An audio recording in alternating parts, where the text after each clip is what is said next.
I've been using the Lagom Casa 64CL by optional for the past 3 months, 3.5 months basically. When I first got it, I did a small review, but just initial impressions. I didn't want to rush into a full review post 1 week or 1 month, impressions like you often see. I wanted to really, live with the grinder, put it to the daily use, and see how it stands up over time, like any regular coffee enthusiast would. So I have tested this across seasons, through chilly winters about 7 8 to scorching summers like now, about 38-40 degrees, and I think it will reach to 48 degrees in some time, making about 7 to 8 cups a day. That gave me a good understanding on how it performs under various conditions in what beans, light, dark, medium. So today I am finally sharing my long-term thoughts, the real world performance, the pros and the cons, and whether the 600 dollar grinder is truly worth it. We will also run a few grind tests and retention tests and static to see how it handles, what is the consistency, and we will do these across 2 shots in the morning, 2 shots in the afternoon, 2 shots at night, to see the relative humidity and temperature, how it reacts and how it performs. So yeah, let's dive in. So we will grind some shots beans and see what comes out, and what then we'll see how much each dose is grinded. So let's see that. So we will weigh 18 grams of beans. I generally prefer 18.1 if there is any kind of retention. We'll see how much retention is there, and from there we'll figure out. So we will try to have 18.1. So yeah, 18.1. We'll also switch on the Akaya scale and zero this out and see what happens. Shot 1.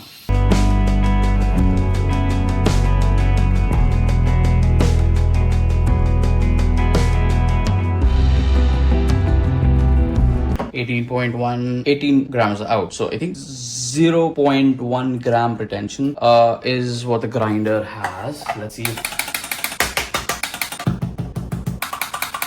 And 18.1, so approximately between 18.1. Yeah, so the grinder is very consistent. It will give you what you throw in. Maybe 0.05 it will have inside, which is nothing, which is negligible. So I would say good first shot. Let's see one more shot. We'll use a different dosing cup here, and just quickly zero this in as well and start this. Shot 2.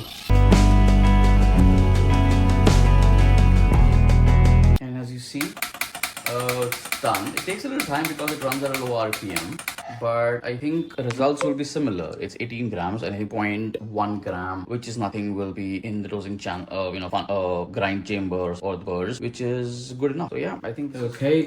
We are in the afternoon and we will make the third grind shot. I'm doing this because to give you a real world scenario, if you do this in the morning or in the afternoon or night, there's temperature, there's humidity, there's a lot of other external factors. Does the beans and everything get affected or not?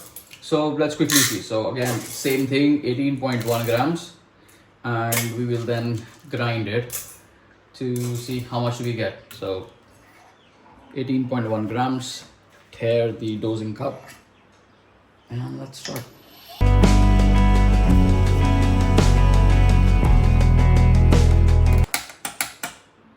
So as you see, the static on these grinders are, there's no static. It's fantastic. It's just brilliant. I mean, this is the third shot and you can just see that there is this much of static. That's it. Whatever you see in this top, that's it. Nothing else. So yeah, I guess while talking, the scale got zeroed in.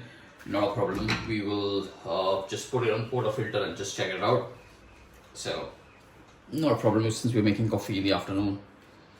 We will just figure this out. Yeah, so.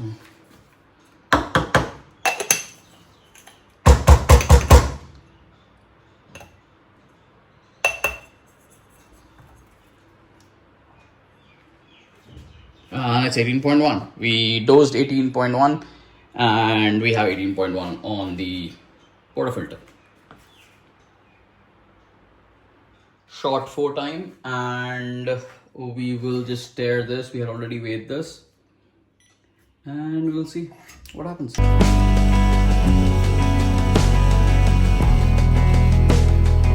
So we'll quickly look at the weight first.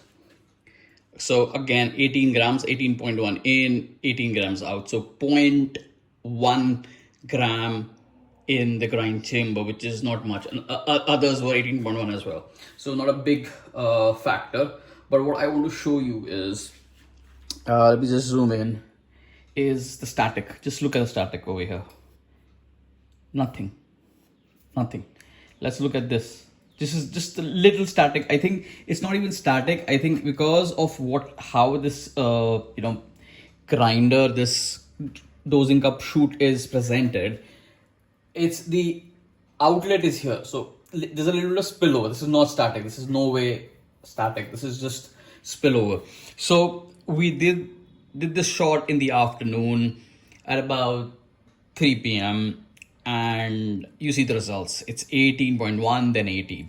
So what we will do is we'll again shoot this video at night now and take 2 shots out and see, is it still consistent at night as well with the temperatures drop? It's cooler.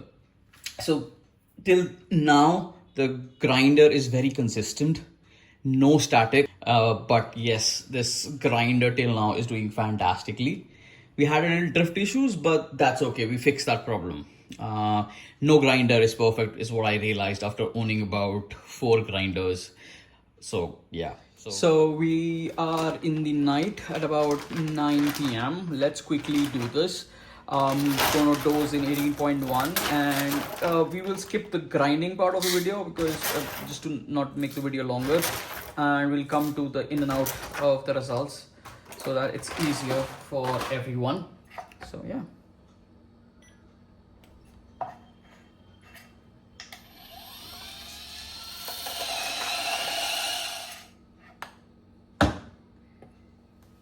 Eighteen point one in, 18.1 out on shot number 5 at night. Shot number 1 for the night, 5 for overall. So let's do the other shot quickly now. Oops, I didn't switch it on.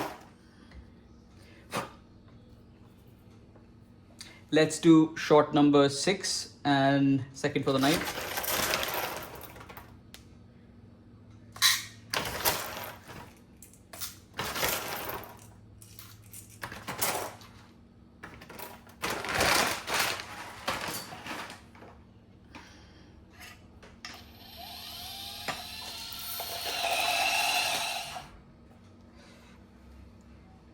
Eighteen point 18.2, so it's probably has some extra coming from the grind chamber, so I would say 18.1 equal to 18.1 out plus 1 which is there in the grind chamber from some other. So yeah, I mean overall I would say brilliant. 18.1, 18.2. So yeah, maybe 0.0305 grams, a little extra, so it's fluctuating between 18.2 and 18.1. So yeah, I would consider that as 18.1 out. So that's for the night test, and let's now move to the conclusion of it, and just to show you the static, and we will also look at the static on the grinder, which is nothing, 0. So yeah, overall I think 6 shots done. Here is the table for how this grinder has performed across all the 6 shots in what time duration of the day we have grinded this. And yes, let's quickly move to the conclusion. So let's quickly recap and come to a conclusion. For under $600, about $526 plus shipping, which varies globally depending on where you live, this is a great value at this price point. It has a very compact design, a very small footprint as you see, fits easily under cabinets and under tight spaces as well. The performance of this is brilliant. I mean, for a 64 mm buzz, produces a very fluffy uniform grinds, ultra low retention, I will say negligible, 0.5 to 0.1 gram. Practically it's negligible. It has a built-in ionizer, so no need of RDT spraying. Just go with the flow and the shots are ready. No spraying needed. That's one step out of the way in your puck prep. The consistency, it's reliable. Performance across the day, night, and changing humidity temperatures, as we have seen, is pretty good across seasons as well. It has a uniform distribution. Back-to-back shots remain consistent throughout the day. No major other problems which I see over here, but there are a couple of cons. Here's a list of positives which I kind of see, but let's come to the cons. Slower grind times because of low RPM, about 20 to 30 seconds per dose because of the low RPM motor. There were initial issues with the batch. Now that has been resolved. I got a better batch and no issues. The powder coating over here, wears off when you just take this out constantly. We will have to see of repetitive use how much it basically comes off.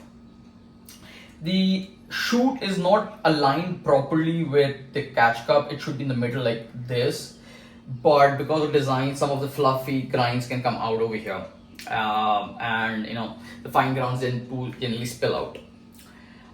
It has a 90-second usage time plus 90-second rest time to motor to cool down between extended uses to avoid strain on the motor.